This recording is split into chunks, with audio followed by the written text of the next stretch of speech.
could not be buried. It had come back to claim its due. Miss Marple looked at Julian and Henry, one of them responsible for the death of Cecilia. Their guilt was written on their faces, even if they tried to hide it behind anger or shame. The past they thought was buried was clawing its way back to the surface, and with each passing moment drew near. Marple exhaled softly, a sense of finality in the air. The end was within reach, and she would not stop until the justice that had long been denied was finally served.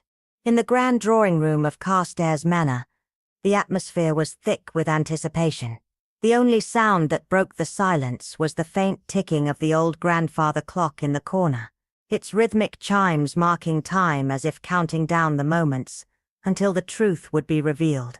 Miss Marple sat at the center of it all, her gaze unwavering, calm yet sharp as she surveyed the faces before her.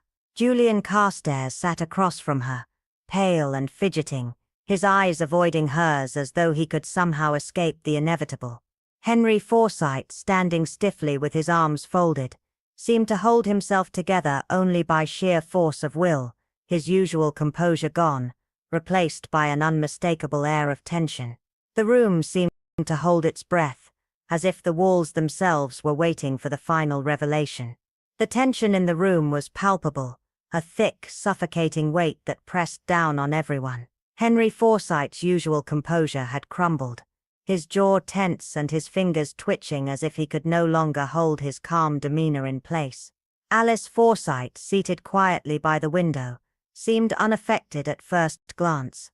Her expression was one of carefully cultivated detachment, but anyone who looked closely could see the subtle tremor in her fingers, the slight twitch of her lips betraying the facade she so desperately tried to maintain. Miss Marple, in her quiet corner, allowed the soft click of her knitting needles to fill the void, a rhythm that would have seemed calming if it weren't for the storm of truths about to break. Then, with a soft sigh, Miss Marple spoke. 30 years ago, a young woman named Cecilia Harrington vanished. Officially, it was ruled a drowning, but Eleanor Carstairs never believed that, she said, her voice smooth and measured. She paused, letting the words settle, their weight sinking in like a stone dropped into still waters. And now, 2 deaths later, I think we all know that Cecilia's story did not end in the lake. Julian shifted uncomfortably in his chair, his fingers clenching the arms of it as if trying to anchor himself against the growing unease. Henry's gaze flickered briefly toward Alice, his face betraying just a flicker of hesitation before he quickly masked it with an unreadable expression. Alice remained perfectly still, her face an unreadable mask, but there was a faint sheen of sweat on her brow, the only indication that she was not as unaffected as she seemed. Miss Marple's voice cut through the silence again, her words unyielding, like a river carving through stone. Eleanor tried to right a terrible wrong, she continued. She knew what had really happened to Cecilia, and she knew who was responsible. That knowledge cost her her life. The room was suffused with a heavy, oppressive silence, the air thick with the weight of unspoken truths. Miss Marple's gaze turned, piercing, to Alice. "It was you, wasn't it, Mrs. Forsyte?" The question was soft, almost tender in its delivery, but it landed like a punch. Alice's fingers tightened around the armrest of her chair, her knuckles turning white. "This is absurd," she said, her voice steady, but there was an unmistakable brittleness to it now. "I had nothing to do with any of this." But Miss Marple gave a small, almost apologetic smile, one that barely touched her lips but spoke volumes. "You were Cecilia's closest friend," she said gently. "You knew her secrets. And when Eleanor remembered the truth and tried to reveal it, you silenced her." Julian shifted uncomfortably in his seat, a low mutter escaping his lips. "This is ridiculous," he said, but his voice lacked the conviction it once had. The truth was pushing against the walls, and he could feel it, seeping through the cracks. Miss Marple's gaze never wavered from Alice, her eyes sharp and unblinking, as though she could see the very fabric of Alice's lies unraveling before her. "You see, my dear," Miss Marple said, her tone cool but filled with quiet authority. "Secrets have a way of clinging to those who try to bury them. Eleanor's hidden will, the photograph with the face scratched out, the brooch hidden in the floorboards. Everything leads back to you. Alice's face was pale now, the carefully constructed facade cracking under the pressure of the truth. Her lips trembled, and her breath came in shallow, uneven gasps. "You don't understand," she whispered, but her voice lacked its earlier confidence, replaced instead with an unmistakable edge of fear. Miss Marple leaned forward slightly, her expression softening just enough to reveal the understanding in her eyes. "Oh, but I do," she said. "You weren't protecting yourself, were you? You were protecting someone else." For a long moment, Alice said nothing. The room held its breath as the truth hung in the air, waiting to be fully exposed. And then, as if the floodgates had been opened, Alice's words poured out in a rush, each one heavier than the last. "I had no choice," she whispered, her voice shaking, fragile with years of guilt and hidden truth. She was going to ruin everything. Her hands trembled uncontrollably, the weight of 30 years of secrets pressing down on her chest like a stone. "Cecilia fell in love with the wrong man," she said, her voice barely a whisper, as though speaking any louder might shatter the fragile air that clung to the room. She wanted to expose what he had done. She thought love would protect her. Her tear-streaked face turned toward Miss Marple, a desperate plea in her eyes. Miss Marple's expression was soft but unyielding, her silence a testament to the depth of the revelation unfolding before her. Alice continued, her voice breaking further as her emotions spilled out. "She came to me," she sobbed, the weight of Cecilia's desperate plea finally consuming her. "She begged me to help her, but if she had told the truth..." Alice's voice cracked, her body trembling with the enormity of it all. "It wouldn't have just ruined him, it would have destroyed all of us. I couldn't let her do that." The room was silent, except for Alice's quiet sobs, each one like a small earthquake beneath the weight of her confession. Julian stared at the floor, his face pale, ashen from the crushing realization that he had been blind to the truth for so long. Henry remained still, motionless, his expression unreadable, as if frozen in time, unable to process the enormity of the truth unfolding before him. Miss Marple rose slowly from her chair, the rhythmic click of her knitting needles, forgotten in the gravity of the moment. She stood tall, her presence commanding attention even as her gaze softened, never losing the strength that had guided her through decades of solving mysteries. "Eleanor spent her life trying to atone for her silence," Miss Marple said softly, her voice quiet yet piercing. "She carried the burden of that night until it cost her everything." She paused, her eyes scanning the room, as though weighing the final pieces of the puzzle. But she never gave up. Alice looked up at Miss Marple, her eyes red and swollen from crying, her face a mask of brokenness and regret. "I just wanted it to go away," Alice whispered, her voice barely audible, as though the words were a confession to the universe itself. Miss Marple's gaze softened further, the wisdom of a lifetime of solving secrets reflected in her steady, knowing eyes. "The truth never goes away, my dear," she replied gently. Her words hung in the air, settling with a weight that seemed to permeate every corner of the room. And with that, the mystery that had haunted Carr's Manor for 30 years was finally laid to rest. The truth about Cecilia Harrington, about Eleanor Carstairs, about the lives forever altered by a single act of betrayal, was no longer hidden in the shadows. Eleanor Carstairs had spent her final years trapped beneath the weight of an unbearable truth, a truth that she had known for far too long, but had never fully understood until it was too late. She had known what had happened to Cecilia, perhaps not all of it, not in the beginning, but enough to know that an injustice had been done, enough to know that her own silence had allowed it to fester and grow, consuming those she loved, and so, in her own way, she had tried to make amends. The hidden will, the careful inquiries, the cryptic letters sent under the cover of darkness, all of it was her attempt to right the wrongs of the past. But no matter how hard she had tried, she could never forgive herself, nor could she forget what had been done. The past, once buried, had clawed its way back to the surface, demanding to be heard, demanding to be acknowledged. And now, at last, The truth was out, and the ghosts of the past could finally rest. But as Miss Marple knew all too well, guilt was a dangerous thing. It had a way of making people reckless, driving them to the brink of desperation, and in Eleanor's case, it had made her a target. Her death was not the result of a crime of passion or revenge. No, this had been an act of preservation, a desperate attempt to keep the past buried, to ensure that certain truths remained forever locked away. Someone had needed her to remain silent, just as Cecilia had been silenced all those years ago. But Eleanor had made a fatal mistake. She had underestimated one crucial fact. The past, no matter how carefully buried, always finds a way to resurface. And now, after all these years, the truth had finally clawed its way back into the light, revealing what had been hidden for so long. Sitting in the quiet solitude of her small cottage, Miss Marple reflected on the case. The fire crackled softly in the hearth, casting flickering shadows that seemed to dance along the walls. The case was over now. The guilty had been exposed. Justice had been served, at least in part.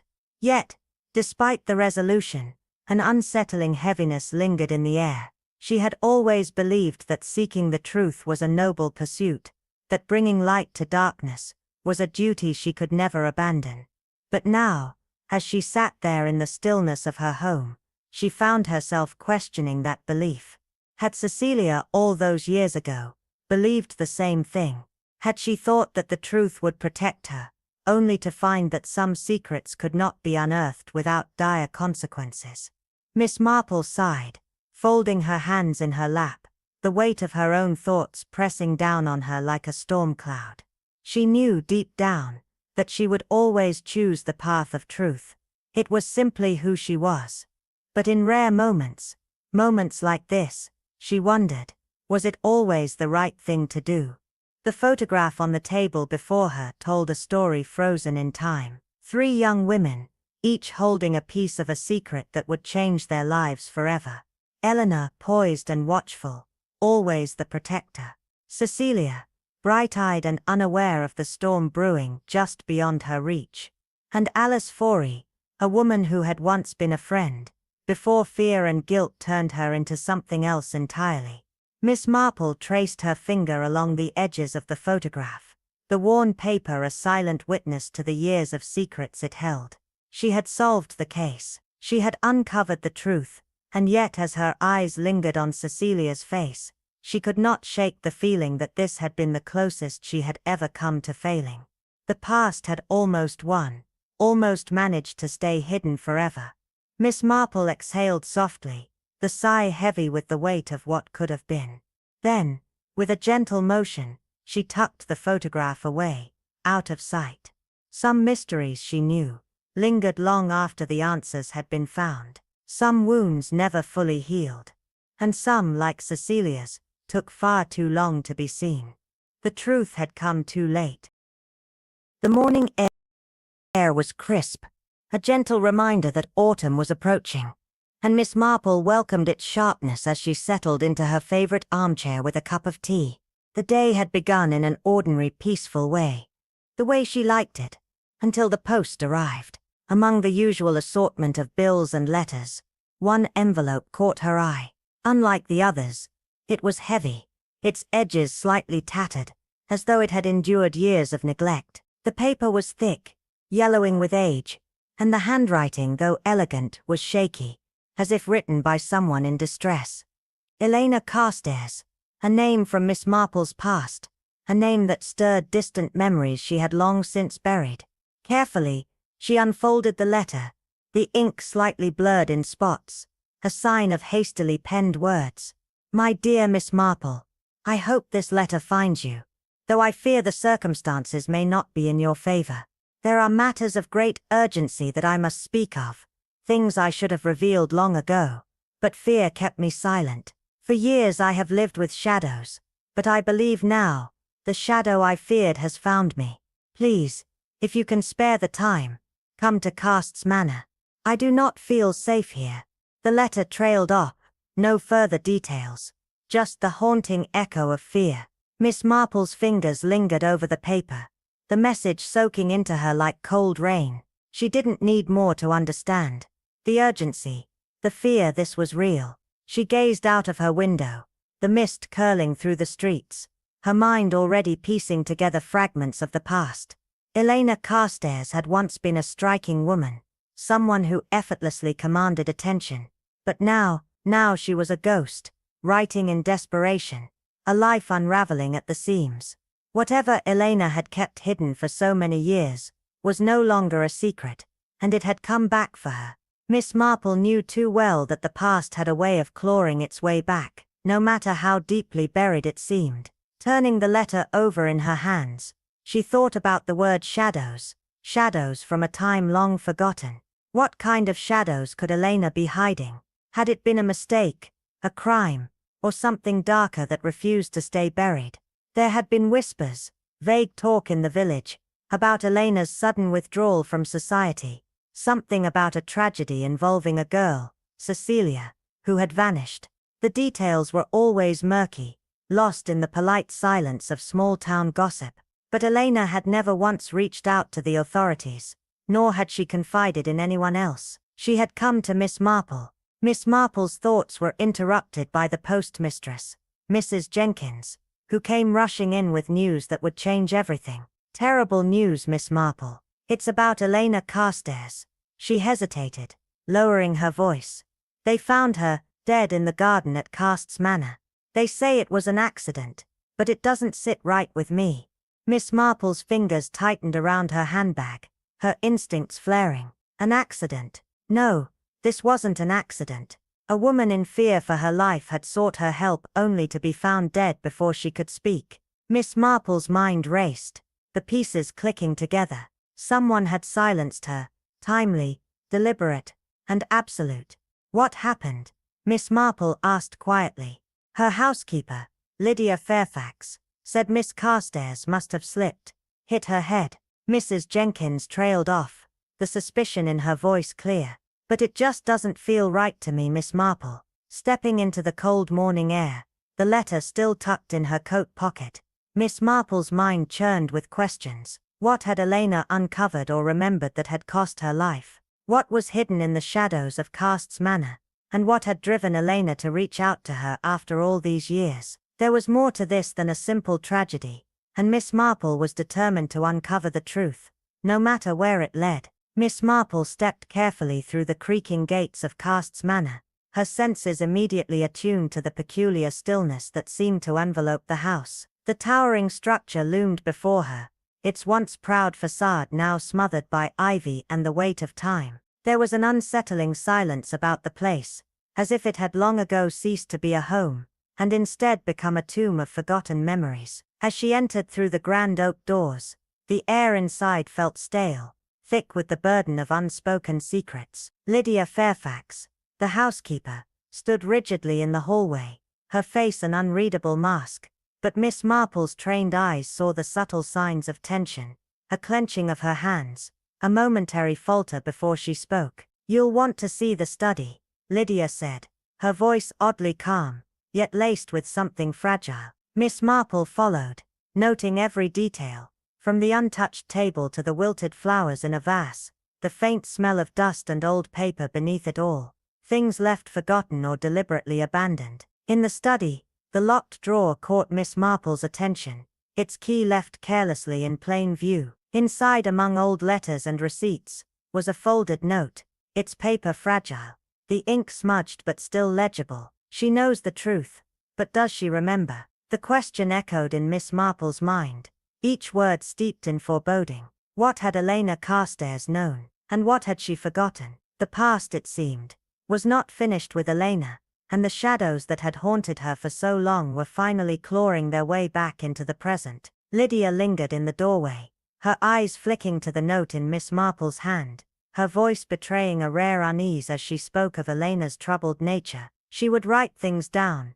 things that didn't always make sense, but to Miss Marple, the words made perfect sense. Elena's fear, her frantic writing, and the locked secrets she'd left behind, it all pointed to one undeniable truth. The past had returned, and with it a darkness that refused to stay buried. Miss Marple's sharp gaze lingered on the shadows of Cast's Manor, a place burdened by time and secrets. Lydia Fairfax, the housekeeper, led the way through the dim corridors, her every step betraying years of serving within the manor's silence. The air felt thick with unspoken words, each creak of the floorboards, a reminder of the house's quiet tension. Miss Marple, ever the observer, sensed something beneath Lydia's professional demeanor.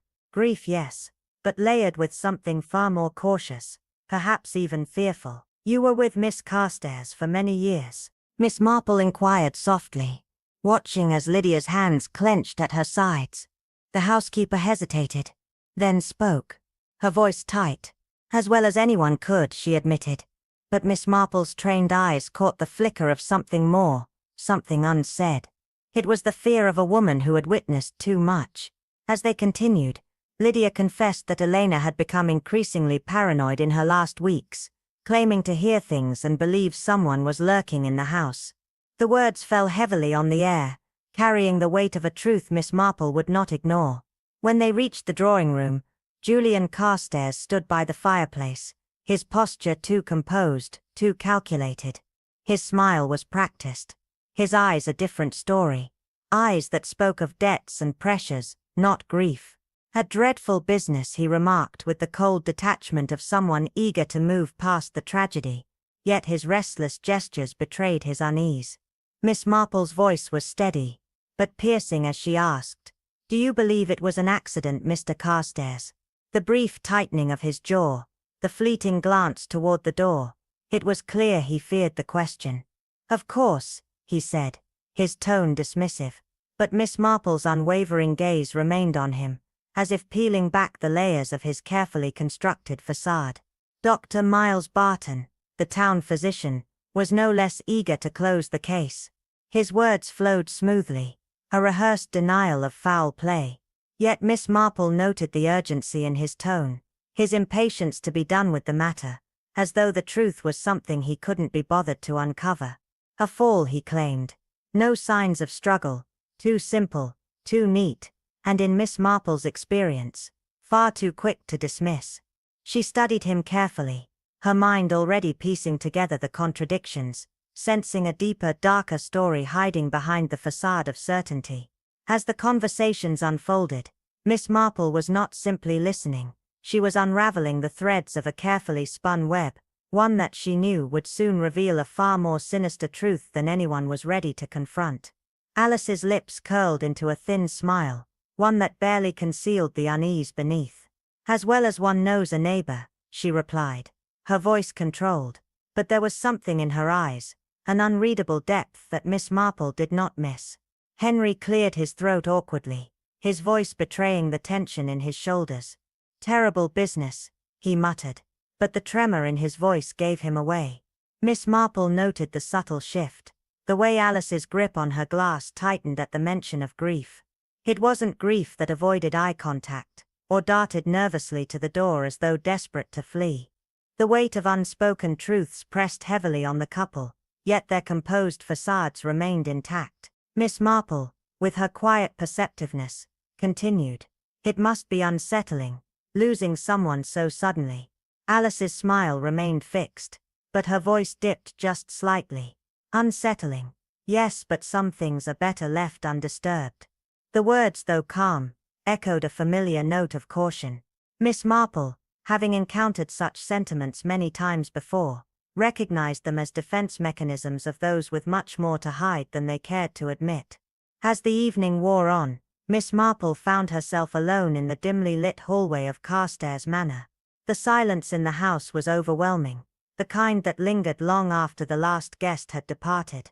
Lydia had retired early, Julian had made his polite exit, and the Forsyths had left in an almost hasty manner. Only the grandfather clock's ticking broke the stillness, marking the passing of time in a place that felt suspended in the past. Miss Marple's fingers brushed against the smooth wood of the staircase railing. She could feel it, the presence of something long buried, something not just linked to Elena's death, but tied to an even older secret, that had been waiting in the shadows of this house for decades. Her eyes flicked to the slightly ajar study door, and she knew this was where the answers lay. Inside, papers lay untouched, remnants of a life snuffed out too soon. Somewhere within those pages was a truth someone was willing to kill for. Elena's death had not been a mere accident. It was unfinished business, a dark chapter waiting to be uncovered, and Miss Marple intended to see it through. As she entered the study, Lydia Fairfax's hesitation was palpable. Her hands were tightly folded in her lap, her gaze fixed on a spot just beyond Miss Marple's shoulder. "I shouldn't be speaking of this," she murmured, her voice thick with regret. "Miss Carstairs wouldn't have wanted it."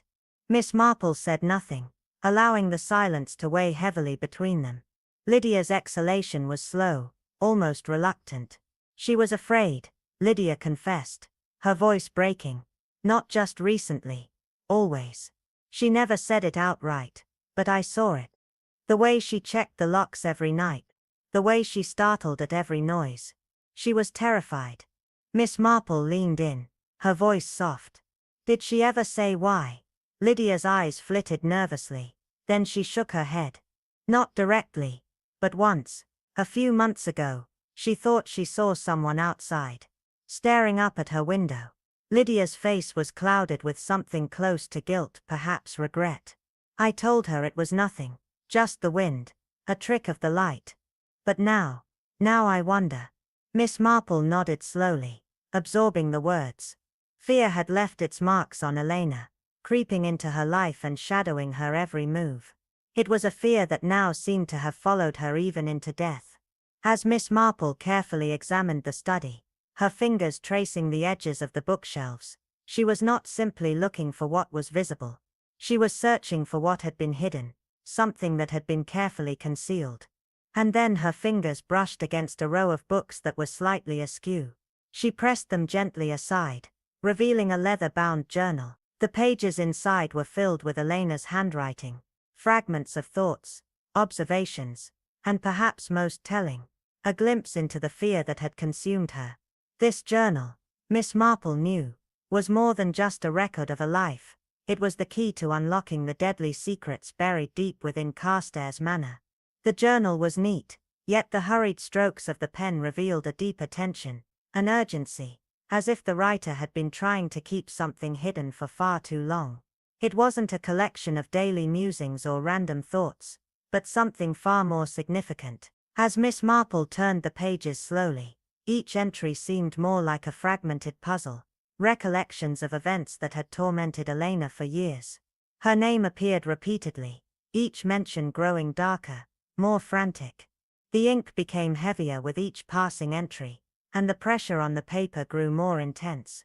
And then amidst these scattered words, one name stood out: Cecilia. Miss Marple's eyes narrowed, as she moved forward, her fingers gently tracing the edges of the pages, as if afraid to disturb the fragile history hidden within.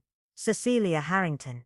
This name carried weight, much more than a mere mention. The pages were filled with unfinished sentences, thoughts suspended in time, as if Elena herself had been grappling with an unsettling truth. A girl who had vanished, presumed drowned by the river's swift current, so the townsfolk had claimed. But Elena had never bought into that narrative. She had seen her, the words boldly underlined twice for emphasis, standing alone on the page, as though Elena was trying to convince herself.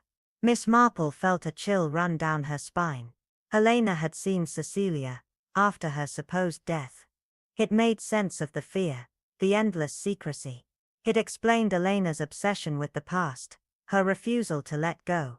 And yet if Cecilia had died all those years ago, why had Elena clung to the belief that she was still alive? There was a deep mystery here, something buried beneath layers of time and deceit. Elena's death, Miss Marple was certain, had not been a random tragedy. It was connected to something much older, a dangerous unfinished business. The villagers of Little Marchwood, as always, were more than willing to share their opinions on the matter. But when it came to Cecilia Harrington's disappearance, the stories grew murky. "Oh yes, dreadful tragedy," Mrs. Harris said as she adjusted her apron. "She fell into the river. Poor girl. The current was strong that year." Mr. Thomas, the grocer, frowned as he recalled the event. "I remember it well. There was a search, of course, but no body was ever found. A few of us thought that was odd. Miss Marple listened carefully, nodding with understanding as the stories unfolded. Some insisted Cecilia had been reckless, prone to wandering too close to the water's edge, while others swore she had always been a sensible girl, unlikely to have met her fate in such a careless manner. The inconsistencies in their accounts only deepened the mystery, raising more questions than answers. Something didn't add up, and Miss Marple felt a growing certainty that the past had returned to claim its due, its shadows, stretching long and dark over the lives of those still tied to it. The truth, it seemed, was more than just a memory. It was something much more dangerous, and Miss Marple was getting closer to unearthing it. The story of Cecilia's drowning had always been dismissed as a tragic accident. The current had swept her away, they had said, and there was nothing more to it. But one detail, one key fragment of the past refused to fade. Elena Carstairs had never believed it. She had always insisted that Cecilia hadn't drowned at all. Mrs. Harris, her voice trembling with hesitation, admitted that she had seen something that night, something that didn't quite sit right. Miss Marple leaned in, her expression soft but piercing, as she asked quietly, "And did anyone listen?" There was a long silence before Mrs. Harris let out a sigh, her shoulders sagging as the weight of years passed. Eleanor was young then.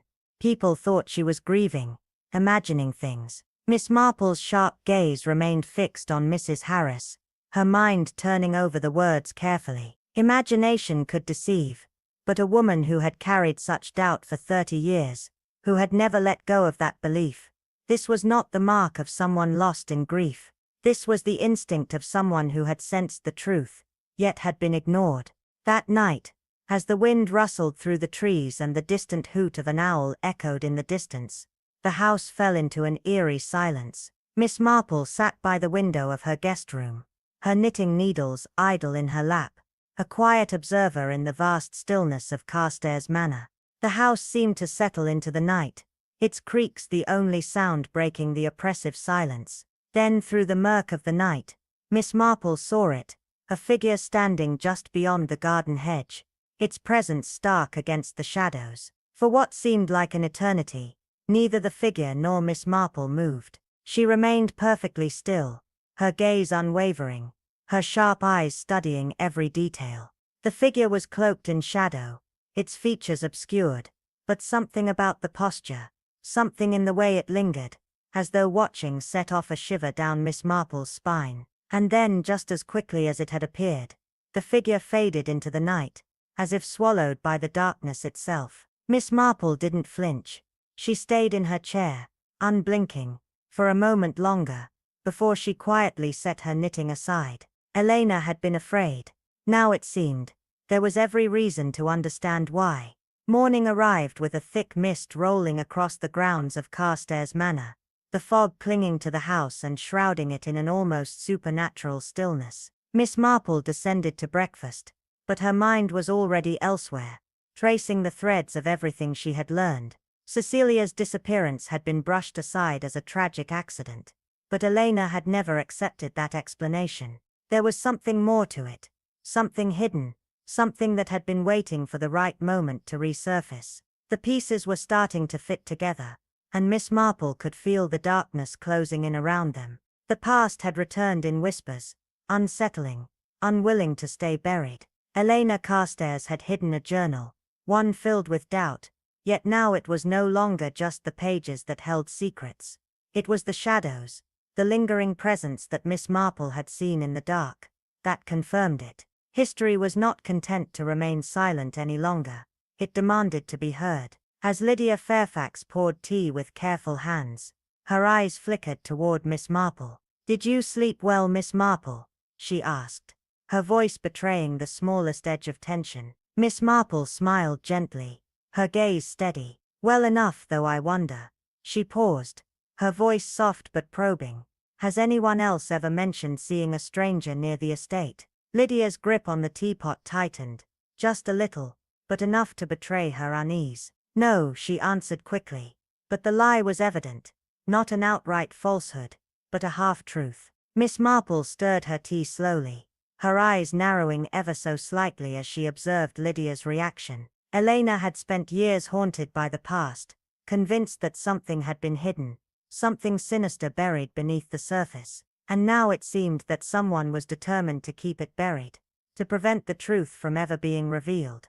But Miss Marple had never been one to leave a mystery unsolved, not even one as deep and twisted as this. A most unreliable witness, the Reverend Aldous was not an old man, but he carried himself as one who had witnessed more than his fair share of regret. His hands, once steady and certain, now fidgeted nervously with the spine of an old well-worn Bible. Miss Marple sat across from him in the dimly lit vestry, watching him with a quiet intensity, knowing that this was another key to unraveling the mystery that had haunted the Carstairs family for so long. "You knew Elena Carstairs well, I imagine." Miss Marple's voice was gentle, coaxing. The Reverend nodded slowly, his eyes distant, as if seeing something far beyond the present moment. "She came here often," he said quietly. "More often in her later years. Guilt weighs heavily on a soul." Miss Marple said nothing, simply observing, giving him space to speak. After a long moment, the Reverend finally spoke again, his voice almost a whisper.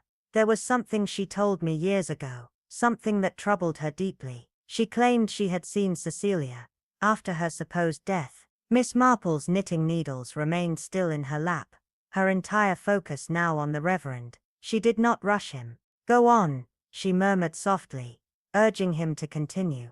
The Reverend hesitated, a long pause hanging in the air before he spoke again, his voice thick with hesitation. "It was late, and she had been walking near the river. She told me she saw Cecilia, standing by the boathouse. Not a ghost, not an apparition. Cecilia, alive, as real as you or me." Miss Marple's eyes narrowed. "And no one believed her?" she asked, her tone both sharp and quiet. The Reverend let out a sigh, his expression full of sorrow.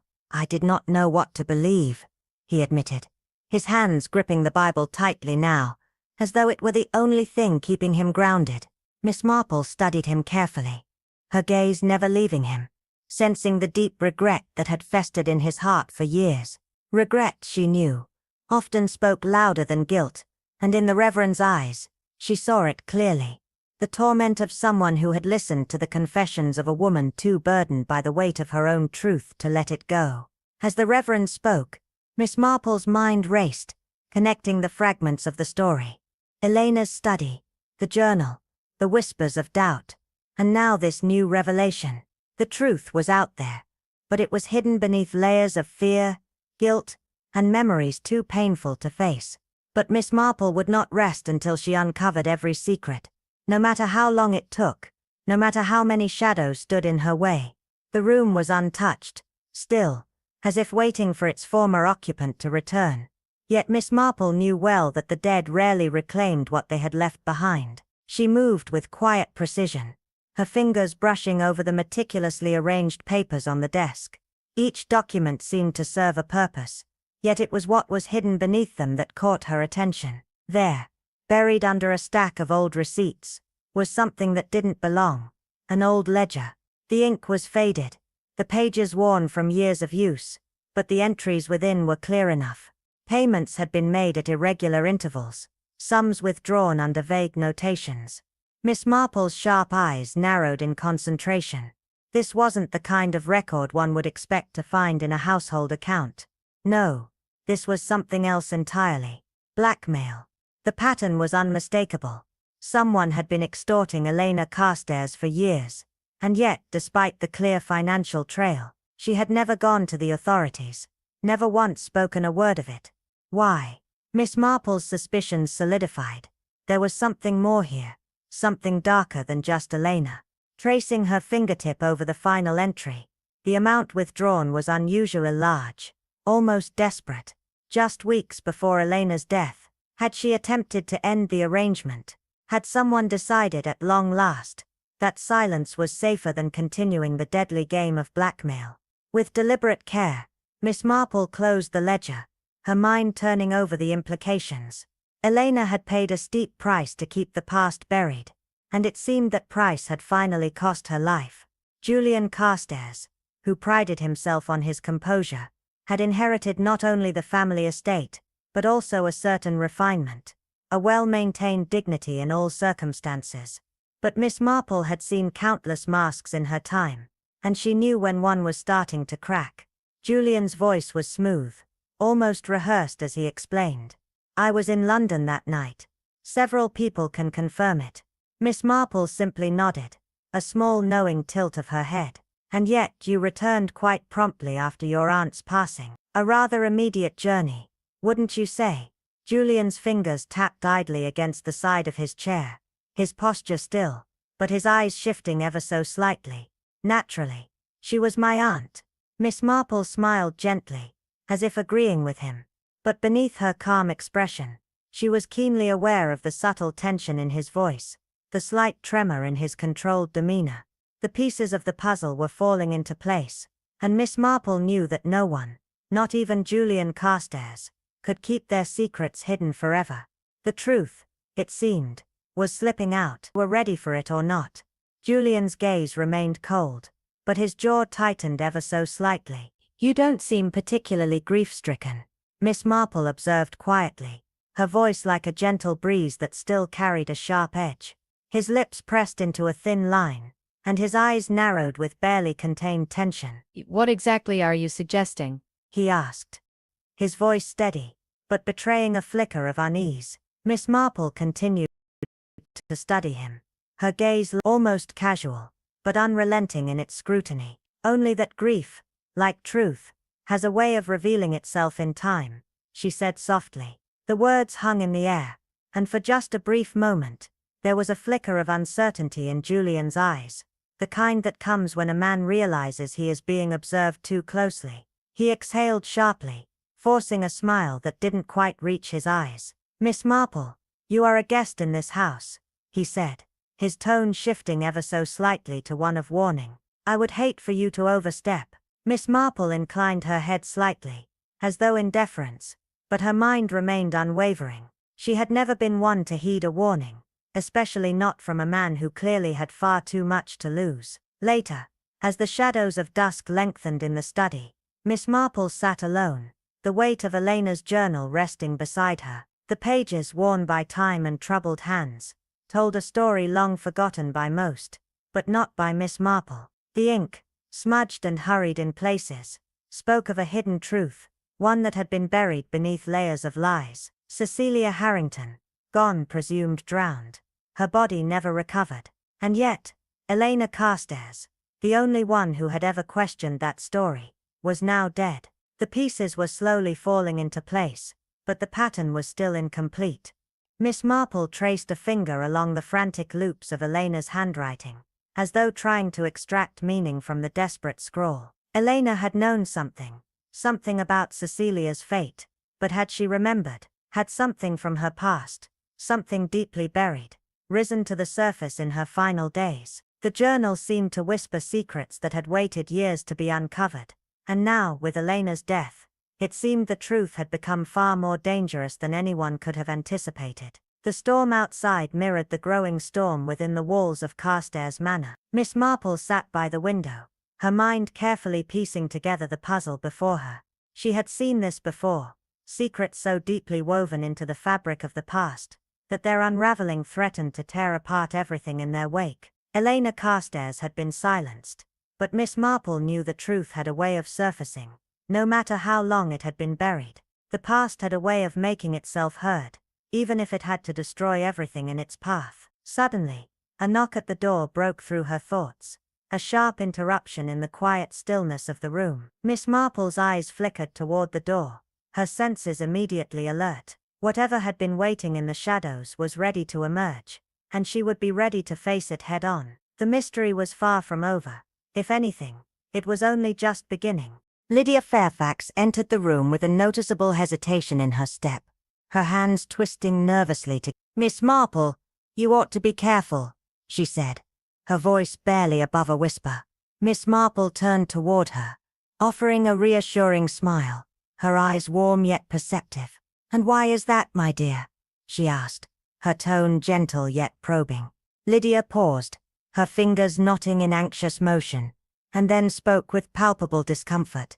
Some people, they don't want the past disturbed. Miss Marple's smile remained, though there was an unmistakable sharpness behind it. Oh my dear, she said softly. The past is already restless, and somewhere in the quiet corners of Carstairs Manor, the truth is waiting to be found. The next morning, the peace that had settled over the house was abruptly shattered by a piercing scream, sharp and laced with terror.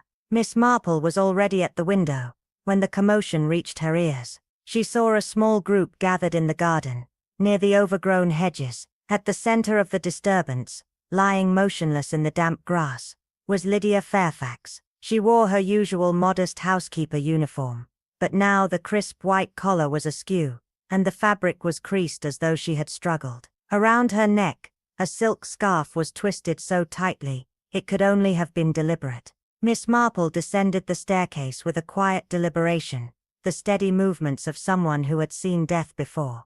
But even she could not suppress the coldness that crept over her at the sight of Lydia's still body. Her hands curled slightly as if reaching out for help that would never come. She was only out to cut flowers. One of the maids stammered, her face pale and shaken, unable to meet Miss Marple's eyes. She does it every morning. Miss Marple didn't respond immediately. Instead, she took in the scene before her, the placement of the body, the disturbed earth nearby, and the faint trace of footprints leading back toward the house. This was no accident. This was no random act of violence. Someone had wanted Lydia silenced, and they had succeeded. In the drawing room, the atmosphere was thick with hushed voices and restless movement. The shock of Lydia's death rippled through the household like a sudden storm, but Miss Marple could sense that something deeper stirred beneath the surface. She knew better than to mistake grief for fear. The sorrow that filled the room was not the kind born from loss. No, this was something far darker. This was the kind of mourning that came from knowing something terrible had been done, and that perhaps more would follow. The air itself seemed heavy, as though the house itself was holding its breath, waiting for the next secret to be uncovered. And Miss Marple's mind worked with precision, already piecing together the fragments of a mystery that threatened to unravel everything. Julian Carstairs paced frantically by the fireplace, his composure unraveling with each step. 2 deaths in the same house. This is madness, he muttered under his breath, his voice strained with panic. Miss Marple remained seated, her eyes steady and calm as she watched him. Her expression was unreadable, a calm that contrasted sharply with his growing agitation. Madness or method? She asked softly, the words hanging in the air like an unspoken challenge. Julian froze at her response. His mind raced back to the night before, when Lydia Fairfax, her voice a mere whisper, had confided in Miss Marple. Lydia had warned her that some secrets were better left buried, and now Lydia lay dead, her silence forever sealed. The weight of the loss pressed against Julian's chest as the reality set in. Lydia had known too much. He had always trusted her, yet here she was, a casualty of a game far darker than he could comprehend. Miss Marple, however, remained unmoved, her hands folded gracefully in her lap. Her words were not accusatory, but clear. Someone had known Lydia was getting too close to the truth, and in an effort to silence her, they had taken her life. But if the killer had believed that her death would cause Miss Marple to retreat, they had miscalculated gravely. Miss Marple had never been one to shy away from the truth, and she certainly wasn't about to start now. Later that afternoon, in the quiet solitude of Elena's study, Miss Marple's search led her to something unexpected. Her fingers brushed against the edge of an old envelope, tucked between the brittle pages of a forgotten book. With practiced care, she slid the envelope free, her heart quickening as she unfolded the paper inside. It was a photograph. 3 young women, once full of life, now frozen in time. Elena Carstairs stood on the left, Cecilia Harrington in the center, and the third woman, her face scratched out so violently that only the faintest outline of her features remained. The image was a brutal, deliberate act of erasure. Miss Marple stared at the photograph, the weight of it settling deep in her bones. Someone had gone to great lengths to ensure this woman's identity was lost forever, not just forgotten, but obliterated. It was a silence meant to bury a truth too dangerous to reveal. As her fingers traced the jagged lines where the woman's face had once been, Miss Marple felt a chill run through her. Who was this woman? And more importantly, who had wanted her erased from memory entirely. The answers were coming. She could feel it. New clue bringing her closer to the heart of the mystery. But she suspected that the killer knew this too, and they would stop at nothing to keep the truth buried. Miss Marple studied the photograph. Once more, the faces of the three women alight with youth and promise. Elena, Cecilia, and the woman whose name had been stolen by time. The truth was lurking just beneath the surface, and it was only a matter of time before it resurfaced, if Miss Marple could piece it together in time to stop the next deadly move. Miss Marple's gaze remained fixed on the photograph, the faded ink revealing only two names, Eleanor and Cecilia, along with a date, Marchwood 1895. There was no mention of the third woman. The deliberate erasure was a cruel, calculated attempt to bury a person's identity. But Miss Marple knew that such efforts were rarely complete. Her fingers brushed the edges of the photo as she turned it over, the weight of what was hidden beneath the surface pressing in on her. The silence surrounding the third woman was deafening, but Miss Marple could feel the truth tugging at the edges of her memory. The village gossip had always whispered about Eleanor and Cecilia, but were there whispers of someone else, someone whose presence had been erased from history? A friend, a rival, or perhaps something even more dangerous? She closed her eyes for a moment, letting the memories wash over her. Whoever this woman had been, she had mattered, perhaps too much. Miss Marple tucked the photograph carefully into her pocket, her mind racing. The answers she sought were here, hidden within the tangled lives of those who had long since mastered the art of keeping secrets. She only needed to pull the right thread, and then everything would unravel. The pieces of the puzzle were starting to fall into place. A name erased, a body never found, a woman silenced. This was not an impulsive crime. No, this was the work of someone who had spent years, perhaps even decades, ensuring that certain memories faded into obscurity. Cecilia's disappearance had been neatly explained away. Elena's doubts had been dismissed with a flick of a hand, and the grief that had once threatened to tear everything apart had been smothered. But now, as the truth began to surface, it was being stifled once again. Elena was dead. Lydia was dead. Miss Marple's fingers tightened around the edges of the photograph, as realization dawned. This was no ordinary murder. This was a carefully orchestrated campaign of erasure, one that had been meticulously planned and executed, leaving no room for mistakes. But now, something had shifted. The killer was growing desperate. Lydia's death had not been planned. It had been messy, hasty, reckless. It was a warning, yes, but more than that, it was a sign of panic. Whoever was behind this had controlled the past for so long, carefully weaving a web of deceit to keep the truth buried. Now that grip was slipping, and Miss Marple could feel it. She sat by the fire that night, the scent of damp earth creeping in from outside, the oppressive quiet of Castler's Manor pressing in on all sides. The photograph lay before her, the truth hidden within its creased edges.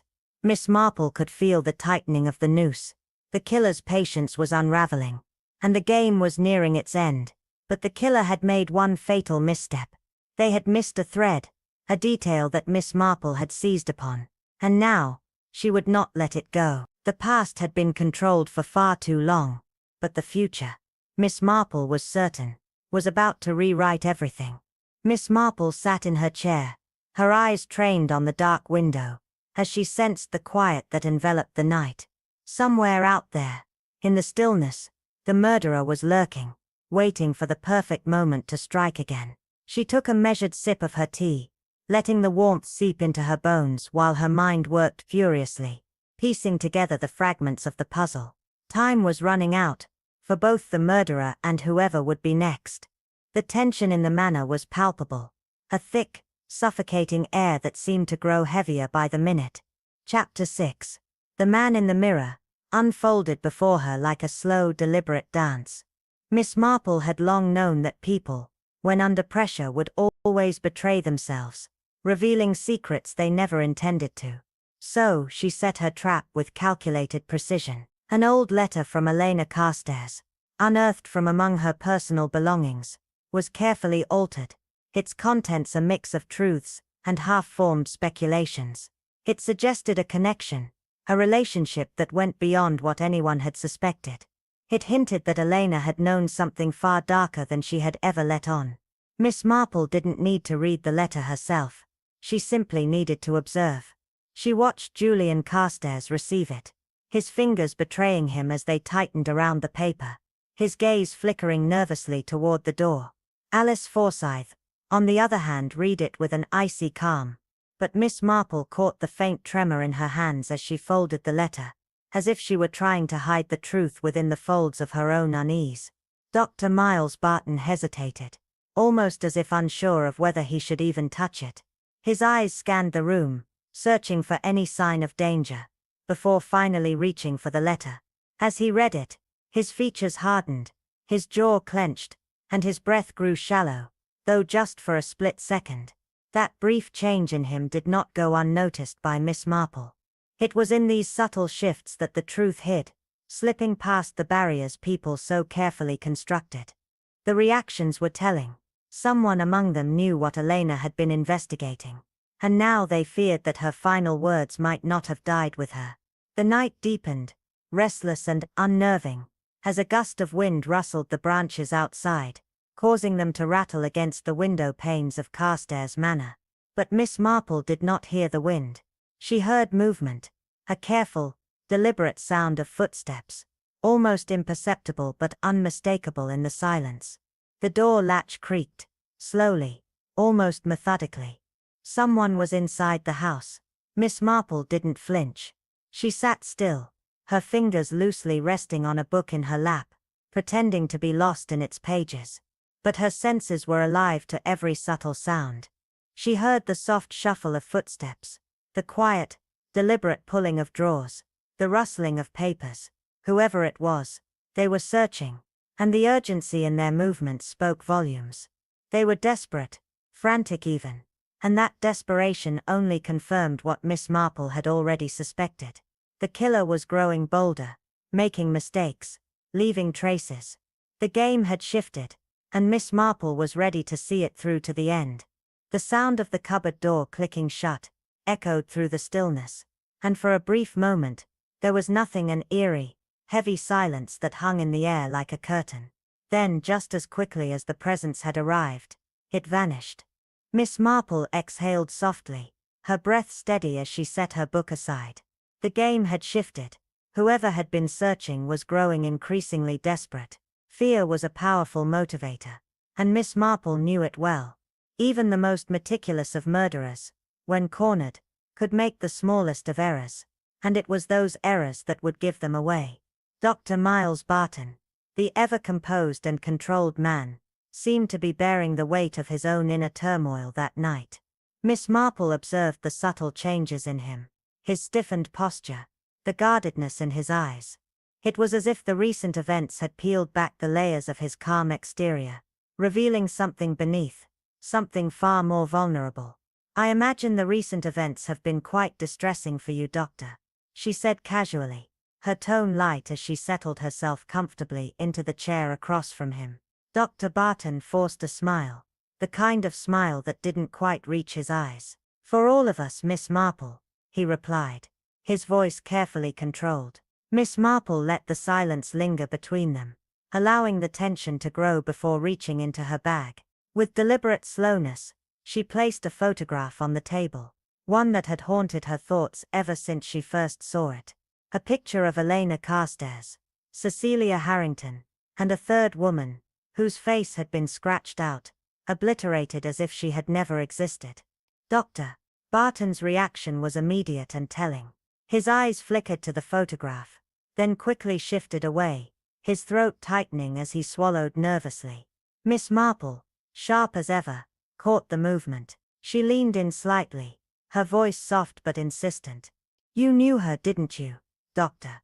Barton exhaled sharply, forcing a chuckle to mask the discomfort settling in his chest. "Miss Marple, I hardly see how this is relevant," he said. His words clipped, but Miss Marple didn't budge. She sat there, silent, patient, allowing the tension to build, her gaze unwavering. The room felt thick with unspoken words. Then, for the first time in their conversation, Dr. Barton hesitated, his usual confident demeanor faltering. If only for a moment, Not guilt. Not yet. But fear. And Miss Marple intended to unravel the cause of that fear. Dr. Barton sat rigidly in his chair, his hands clasped so tightly that his knuckles turned white. Across from him, Miss Marple watched with a quiet, calculating patience, sensing the fracture in his calm facade. "You knew Cecilia Harrington well, Doctor," she said softly, her voice barely above a whisper, but carrying the weight of 1,000 unasked questions. The change in Dr. Barton was subtle but unmistakable. He exhaled sharply again, his fingers adjusting the cufflinks of his shirt, as if the simple action could help him regain control. "I did. Many years ago," he said, his voice now strained, his eyes momentarily flickering with something Miss Marple couldn't quite place. Miss Marple tilted her head slightly, as if contemplating his words. "More than just an acquaintance, I believe," she murmured, her eyes narrowing. A flicker of something crossed Dr. Barton's face, weariness, reluctance, as if he were on the edge of revealing something he had desperately tried to bury. And then, as if the weight of his secrets had become too much to bear, he nodded, his voice barely audible. "We were engaged," he admitted. The truth hung in the air, thick with the implications of his admission. The game was no longer just about observing. Miss Marple had found the first thread to pull, and she wasn't about to let go. Before she disappeared, Miss Marple's fingers paused mid-knit, the subtle tension in the room palpable. The words she chose were deliberate, carefully constructed, as if each one had been weighed for its impact. "Not before she died, but before she disappeared," she murmured, and the distinction hung in the air, like a key turning in a lock. Elena had known Dr. Barton. This she was sure of. Dr. Barton, however, hesitated before giving a short nod, the tightness around his mouth betraying his discomfort. "She didn't approve," he admitted with a forced chuckle. "Thought we were mismatched," he added, the bitterness barely concealed. She wasn't entirely wrong. Miss Marple's gaze remained steady on him, every word he spoke revealing more about the tangled web he was caught in. An engagement hidden from most, a woman who had vanished without a trace, and a man who had done his best to erase all memory of her. But Miss Marple knew, as only she could, that the past had a way of resurfacing when least expected, often when one thought they had buried it deep enough. Dr. Barton shifted in his seat, his usual composure unraveling bit by bit, like a frayed thread slowly coming apart. "I had nothing to do with Cecilia's disappearance," he said, his voice firm, but Miss Marple was not fooled by the smoothness of his words. She did not respond immediately. Instead she observed him closely, the slight twitch of his fingers, the way his left eye flickered when he spoke, the hurried sip of tea that followed as though to steady his nerves. "You must understand," he continued, trying to regain control. "It was a long time ago. I loved her. Yes, but people grow apart." Miss Marple nodded, her expression a study in politeness. "Of course, Doctor," she said, as if she completely understood. "And yet," she added, her voice light, "whenever you deny involvement, you touch your collar. I beg your pardon." His voice was barely above a whisper, but it was enough to betray his unease. Miss Marple smiled gently, a touch of amusement in her gaze. "It's quite fascinating," she said softly. "A little nervous tick, perhaps. Every time you insist you had nothing to do with Cecilia's fate, your hand moves to your collar." Dr. Barton let out a forced laugh, but it was thin, hollow. "That's absurd," he replied, attempting to dismiss her observation. But Miss Marple's eyes remained sharp, fixed on him. "Perhaps," she said. "But I do wonder, Doctor, are you denying something to me, or to yourself?" The silence that followed was thick, heavy with unspoken truths. Miss Marple knew she had struck a nerve. His denial was not only about Cecilia, but about something much deeper, something hidden just beneath the surface. The pieces were starting to form a clearer picture. Cecilia's disappearance, Elena's relentless search for the truth, Lydia's sudden and mysterious death, each event connected, each thread pulling tighter. And yet there was still one missing piece, just out of reach, that Miss Marple knew would tie everything together. As the tension lingered in the air, She could feel the truth inching ever closer, like the final key that would unlock a long-buried secret. Dr. Barton, a man who had spent decades expertly evading the shadows of his past, now sat before Miss Marple, his every movement betraying the tension he fought to keep concealed. She observed him with an unwavering gaze, noting the subtle shifts in his expression, the slight tremor in his hands. It wasn't guilt that clouded his demeanor, not yet, but something far more telling. Fear of a truth he knew, but was desperately trying to bury. Someone had gone to great lengths to ensure that the secrets of the past remained hidden, and Miss Marple had no intention of letting them stay buried. As she rose to leave, she offered Dr. Barton a polite, almost gentle smile. "I do appreciate your time, Doctor," she said, her voice steady but laced with the unspoken weight of what she had yet to uncover. Dr. Barton hesitated, as if struggling with whether to say more, but in the end he simply nodded, his lips pressed into a thin, resigned line. Stepping out into the cool evening air, Miss Marple felt the weight of the puzzle pieces slotting into place within her mind. Dr. Barton's discomfort was telling. He was hiding something, and the truth, though buried for so long, was now closer than ever to being revealed. Miss Marple could almost feel it, like a breath held too long, waiting to burst free. As she walked away from the house, her thoughts already began to weave the final strands of the mystery, knowing full well that the revelation was imminent. By the time she sat down again, flipping through Elena's journals, the answer she had been seeking was finally becoming clear. It had been there all along, scattered between the lines of cryptic entries, and buried beneath layers of falsehoods. The key had always been hidden in plain sight, and Miss Marple had finally discovered it. Elena Carrs had intended for her fortune to go to Cecilia Harrington, not to distant relatives, not to charities or trustees, but to Cecilia. The will had been meticulously concealed, tucked away in a ledger under innocuous financial records, as though Elena had known the document was too dangerous to leave exposed. And dangerous it had proven to be.